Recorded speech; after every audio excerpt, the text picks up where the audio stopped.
Bagaimana proses evakuasi para korban yang hingga saat ini masih terjebak di reruntuhan? Kami sudah bersama dengan Kepala Kantor Sarklas A Surabaya, Nanang Sigit. Assalamualaikum, selamat malam Pak Nanang. Ya, selamat malam. Eh, Pak Nanang, jadi kami ingin mengetahui di Selasa malam ini seperti apa proses evakuasi untuk bisa menjangkau para korban dilakukan, Pak Nanang? Ya, saat ini kami melaksanakan proses untuk mengevakuasi korban yang pada saat ini kami ketahui pada kondisi yang masih hidup ya. Jadi kami membuka akses ke korban dengan membuat semacam lorong ataupun parit di bawah betonan untuk bisa menjangkau ke korban yang dalam kondisi hidup, akan tetapi belum bisa kami tarik atau kami evakuasi karena terhimpit bagian pinggangnya di betonan yang ada. Oh, Pak Nanang, tapi betul saat ini 38 santri yang diduga masih terjebak, Pak Nanang. Ya, kami secara pasti kami tidak bisa memastikan kalau itu adalah 38 karena memang masih beredarnya informasi ataupun perubahan-perubahan dari data yang ada ya. 38 ini karena kami menghitung secara matematis aja dari 140 Oh, baik. dikurangi 102. Tapi ada progres semakin mendekat ke titik diduga ada santri, Pak. Masih juga bisa menjaga komunikasi, menjaga santri tetap bisa berkomunikasi dalam keadaan sadar, Pak Nanang? Iya, betul. Untuk korban yang dalam kondisi hidup, saat ini juga kami tetap bisa berkomunikasi dengan mereka, kemudian kami suplai dengan makanan dan minuman untuk menjaga ketahanan tubuh mereka, dan tentunya kami membuat akses semudah mungkin untuk bisa menjangkau korban dan bisa mengevakuasi dalam kondisi tentunya yang masih sehat.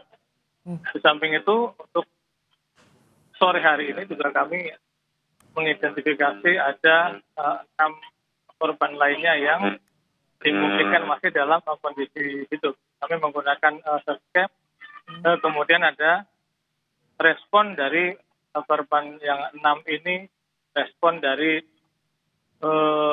lampu scam tersebut, dan mereka menggerakkan kakinya yang menandakan bahwa mereka itu masih dalam kondisi hidup. Pak Nanang, tapi tim SAR bisa menjangkau seluruh titik yang diduga ada santri tertimbun atau ada santri yang masih sangat sulit untuk dijangkau, Pak Nanang? Sebenarnya pada dasarnya bahwa korban ini kan pada satu ruangan yang sama ya, ruangan untuk sholat itu, jadi satu ruangan. Di posisi ini semua ada di situ, hanya mereka terpisah-pisah karena reruntuhan bangunan ataupun betonan-betonan yang menghalangi antara satu dengan satu yang lain. Oke. Pak Nanang, ini kan katanya alat berat tidak bisa digunakan dengan kondisi seperti ini mengingat rapuhnya konstruksi bangunan di sana. Takut juga membahayakan korban. Jadi skemanya nanti seperti apa, Pak Nanang? Agar keluarga juga yang menunggu tidak khawatir, mereka masih bisa ada semangat. Korban bisa segera diselamatkan, Pak Nanang. Ya, untuk skemanya ataupun teknis yang kami gunakan bahwa jika tidak menggunakan alat berat, tapi kami dari bawah kemudian menggunakan peralatan yang memiliki getaran yang cukup kuat, juga itu membahayakan juga. Dengan kami menggunakan redukator gitu untuk memotong bagian-bagian dari betonan, itu juga cukup riskan, sehingga kami menggunakan cara lain, yaitu dengan membuat lubang ataupun semacam parit di bawah tulangan-tulangan betonan untuk menjangkau ke korban. Itu sudah mulai dilakukan sepanjang hari Selasa ini, Pak Nanang? Iya, sepanjang hari Selasa ini sudah kami lakukan, dan untuk saat ini ke korban yang tadi sudah bisa kami komunikasi, tinggal beberapa meter ya, mungkin masih belum yang ke 1 meter sudah bisa menjangkau korban dan mudah-mudahan bisa segera dievakuasi.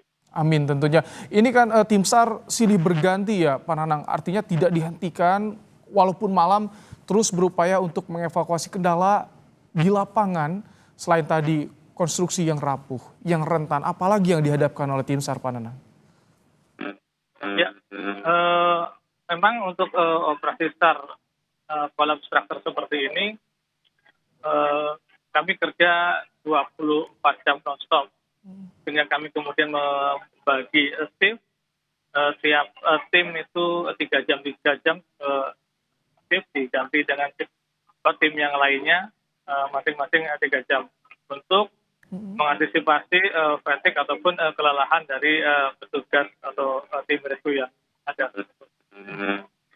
Pak Nanang, terakhir mungkin bagaimana kondisi korban yang terluka, apakah mendapatkan informasi? Tim SAR seperti apa kondisinya saat ini Pak Nanang? Penanganannya bagaimana, informasi dari sana?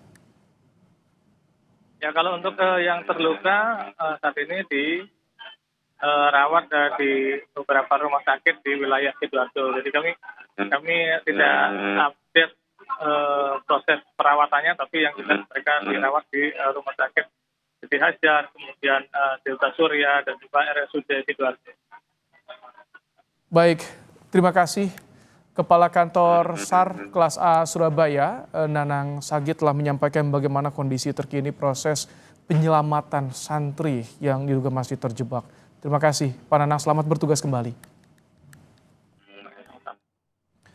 Ya, saudara,